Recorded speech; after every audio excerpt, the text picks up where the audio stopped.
प्रिय विद्यार्थियों, मैं डॉक्टर राजेंद्र सिंह यादव,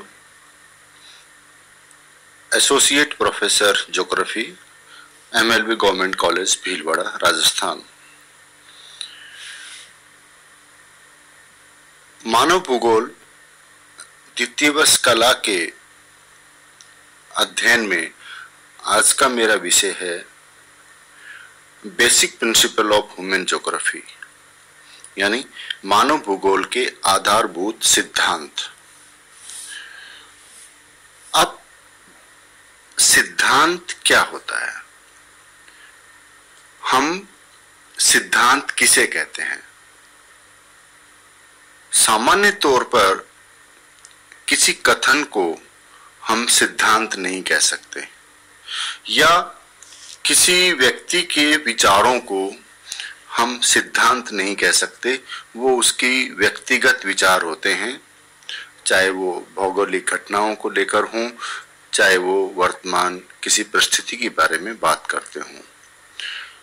सिद्धांत एक वैज्ञानिक दृष्टिकोण और पृष्ठभूमि में सिद्ध किए हुए कार्य को ही हम सिद्धांत कहते हैं।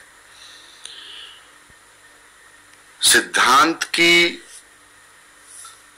बेसिक जो परिभाषा है वो निम्न प्रकार से है। सिद्धांत सिद्धि का अंत है। यह वह धारणा है जिसे सिद्ध करने के लिए जो कुछ हमें करना था वो कर चुके हैं। अब स्थिर मत अपनाने का वक्त आ गया है, यानी हमारे कथन को वैज्ञानिक तौर पर प्रमाणित सिद्ध करना ही एक सिद्धांत का मूलभूत आधार है। अब हम अपनी बात को वैज्ञानिक तौर पर कैसे प्रमाणित करें? वैज्ञानिक तौर पर अगर आप कोई कथन कहते हैं, उस कथन का जो आंसर है, जो जवाब है, यदि वो क्या, क्यों और कैसे का जवाब देता है, यानी आपने कोई कथन कहा और वो क्या, क्यों, कैसे, अगर 3 व्यक्ति बैठे हैं, 3 स्टूडेंट बैठे हैं, अगर वो आपसे पूछते हैं आपने जो बात कही है उसके 3 अगर जवाब उनको मिल जाते हैं, क्या, क्यों और कैसे, और वो संतुष्टि प्रदान करता है, तो वह बात वैज्ञानिक तथ्यों पर आधारित होती है। जैसे किसी विद्यार्थी ने कहा, चूंकि अभी 1-2 दिन पूर्व ही एक शौर्य घटना भारत के लिए हुई थी, जिसे हम 21 जून के रूप में जानते हैं। चूंकि 21 जून भारतीय उपमहाद्वीप में सबसे बड़ा दिन होता है और रात सबसे छोटी होती है।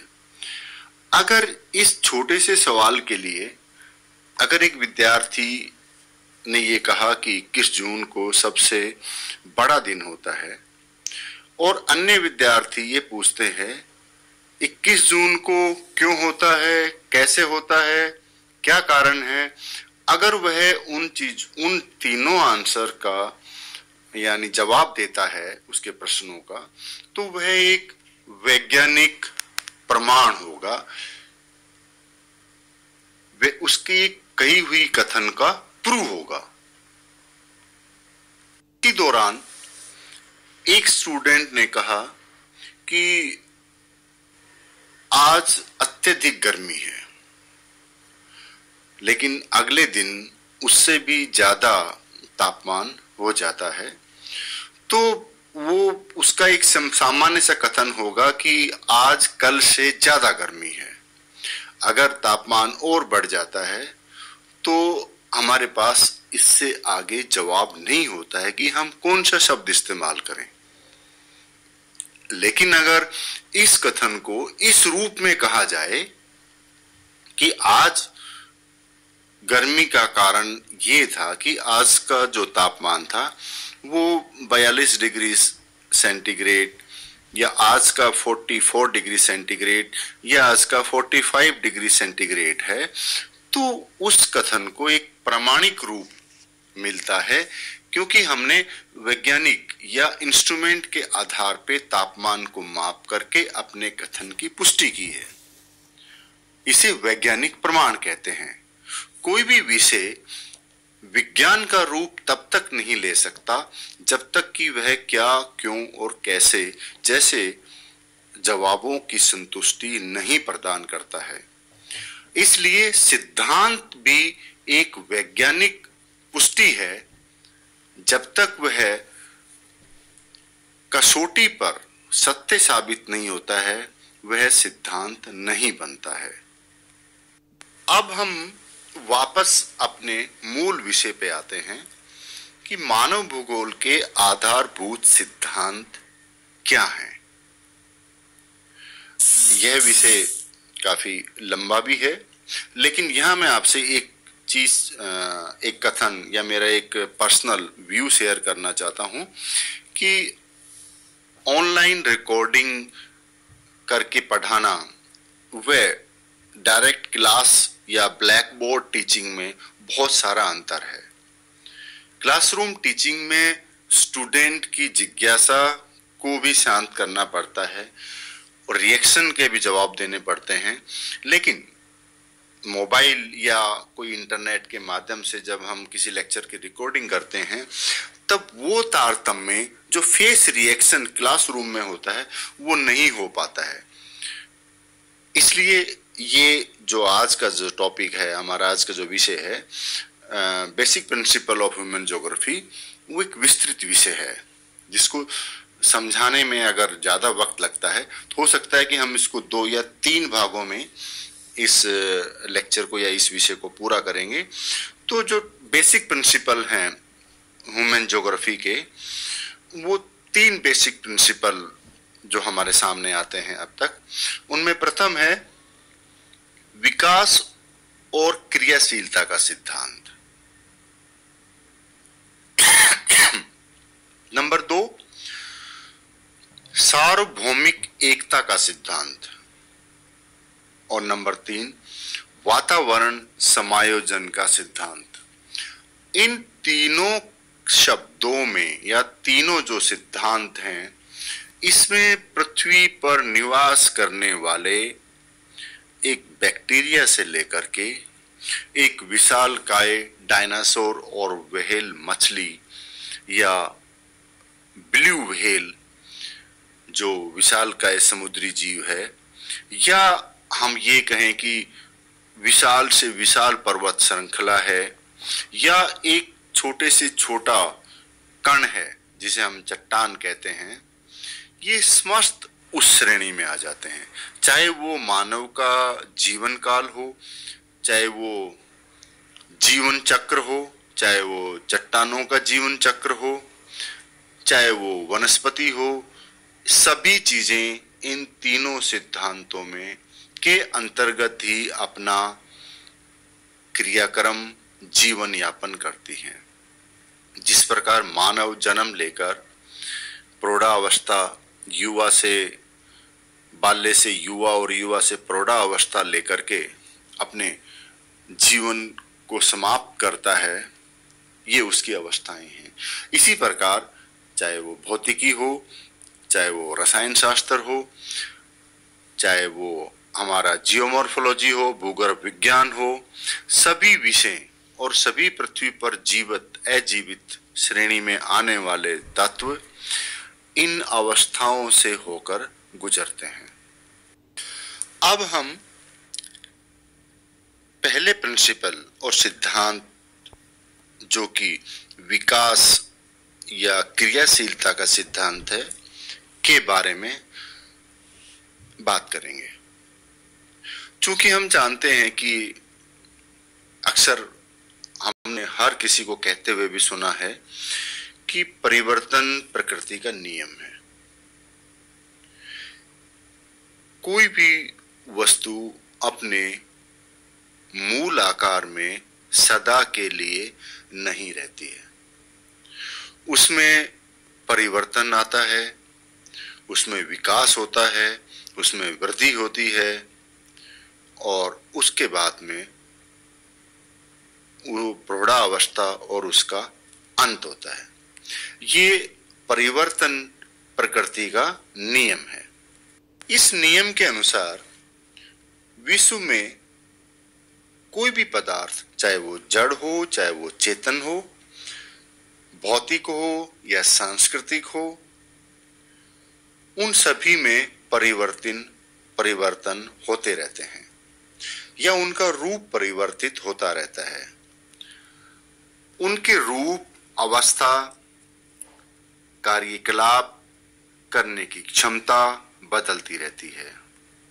तो उनके क्रियाकलाप हैं वो वृद्धि और निम्न यानी बढ़त और घटत दोनों रूपों में देखे जाते हैं। अभी हमने जब सिद्धांत के बारे में बात कर रहे थे तो हमने ये जाना कि एक सौर दिवस 21 जून को उत्तर भारत में या भारतीय प्रायद्वीपीय भारत में सबसे बड़ा दिन होता है। वहीं 22 दिसंबर को सबसे छोटा दिन होता है।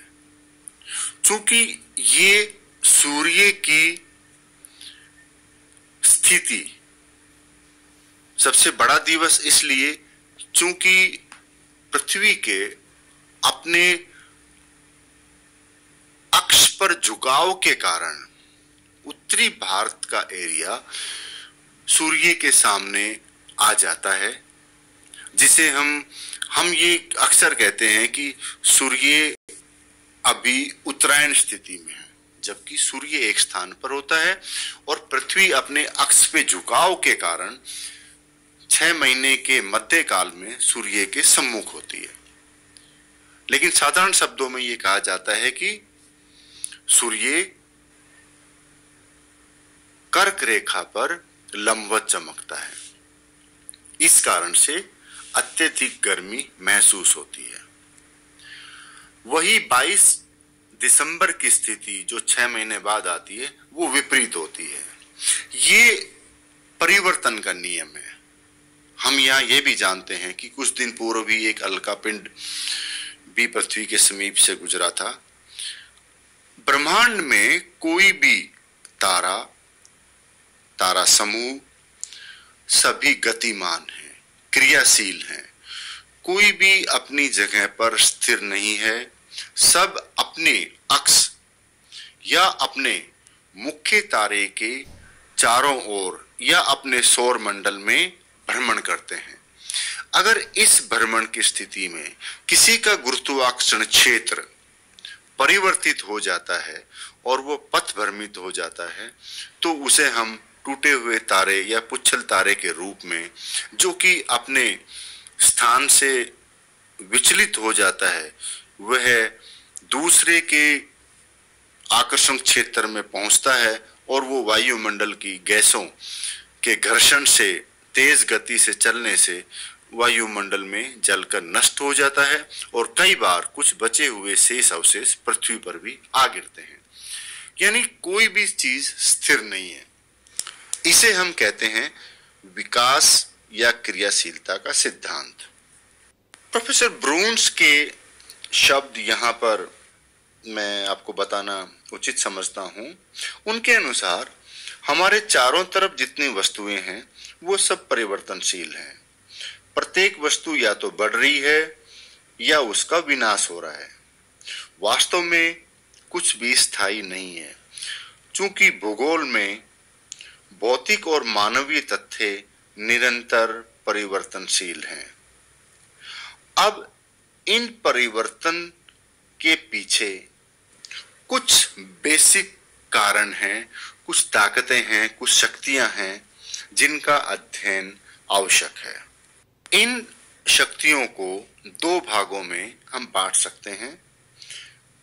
प्रथम है भौतिक शक्तियां, जिसके अंतर्गत हम पृथ्वी की बाह्य व आंतरिक शक्तियां, सौर शक्ति, पृथ्वी की गतियां, गुरुत्वाकर्षण शक्ति तथा जैविक शक्तियां शामिल हैं। दूसरी सांस्कृतिक शक्तियां होता हैं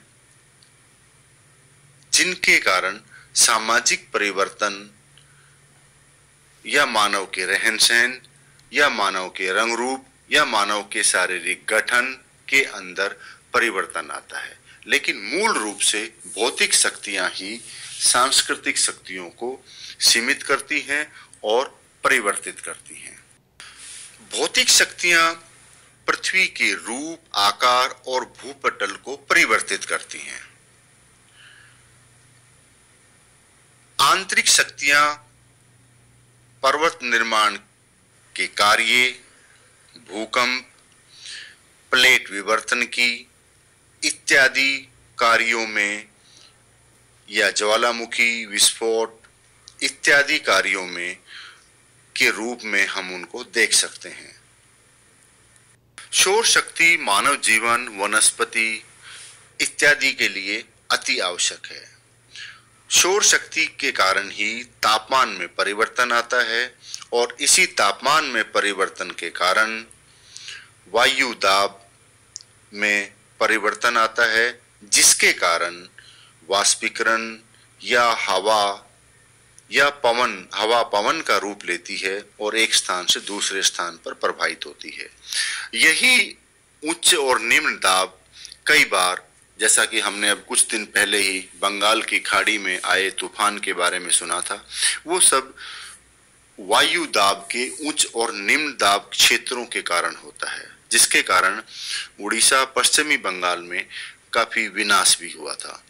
और उसके अभी कुछ दिन पूर्व ही अरब सागर के तूफान के कारण भी उत्तरी भारत में जो निम्न दाब और उच्च दाब में जो परिवर्तन का कारण उत्तरी भारत के कुछ एरिया में वर्षा और अन्य मौसमी परिवर्तन भी हमें देखने को मिले थे। ये सब सौर शक्ति के कारण उत्पन्न होने की स्थिति है। यानी तापमान का परिवर्तन किस प्रकार से वायुमंडल में या वातावरण में परिवर्तन लाता है, ये हमें देखने को मिलता है।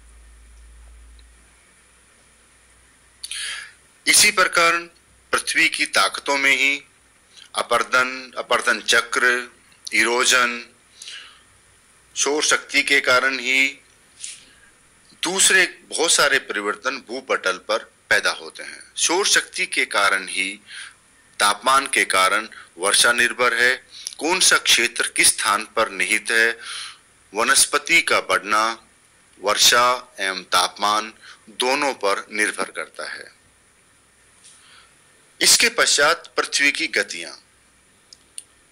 मौसम का परिवर्तन पृथ्वी की गतियों के कारण आता है। पृथ्वी के घूर्णन के कारण, अपने अक्ष पर घूर्णन के कारण दिन और रात बनते हैं।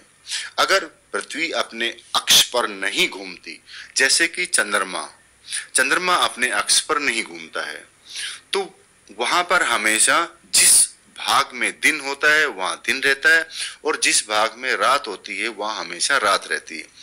लेकिन यही स्थिति अगर पृथ्वी पर होती तो मानव जीवन के लिए कितना दुखद होता कि 12 घंटे का दिन व 12 घंटे का रात ये सिर्फ पृथ्वी पर है। बहुत सारे जो दूसरे क्षेत्र हैं, ग्रह हैं, उन पर ऐसा संभव नहीं है। तो अपने अक्ष पर घूमने के अलग परिणाम हैं, सूर्य के चारों तरफ घूमने के अलग परिणाम हैं, और अपने अक्ष पर झुके होने के कारण जो ऋतु परिवर्तन जो पृथ्वी पर देखने को मिलता है वो अक्ष पर झुके होने के कारण है। तो इन सभी स्थितियों का योग मानव के रहने के लिए पृथ्वी को एक सबसे उत्तम ग्रह बनाने का कार्य करता है। तीसरा है गुरुत्वाकर्षण शक्तियां। गुरुत्वाकर्षण शक्ति के कारण सभी ग्रह, सभी उपग्रह एक दूसरे और संतुलन की दशा में स्थिर रहते हैं। चंद्रमा के गुरुत्वाकर्षण के कारण ही ज्वार भाटा उत्पन्न होता है। और नंबर 4 है जैविक शक्तियां। जैविक शक्तियां जिसमें मानव का जीवन चक्र, फसलों का जीवन चक्र, ये सभी जैविक चक्र के अंदर सम्मिलित किए जाते हैं। विकास चक्र भी जैविक चक्र का एक हिस्सा है। डियर स्टूडेंट, शेष दो सिद्धांत, जिनमें पार्थिव एकता का सिद्धांत और वातावरण समायोजन का सिद्धांत, जो ये दोनों सिद्धांत भी बहुत इंपॉर्टेंट हैं, इनको हम अपने अगले लेक्चर में डिस्कस करेंगे। धन्यवाद। Thank you.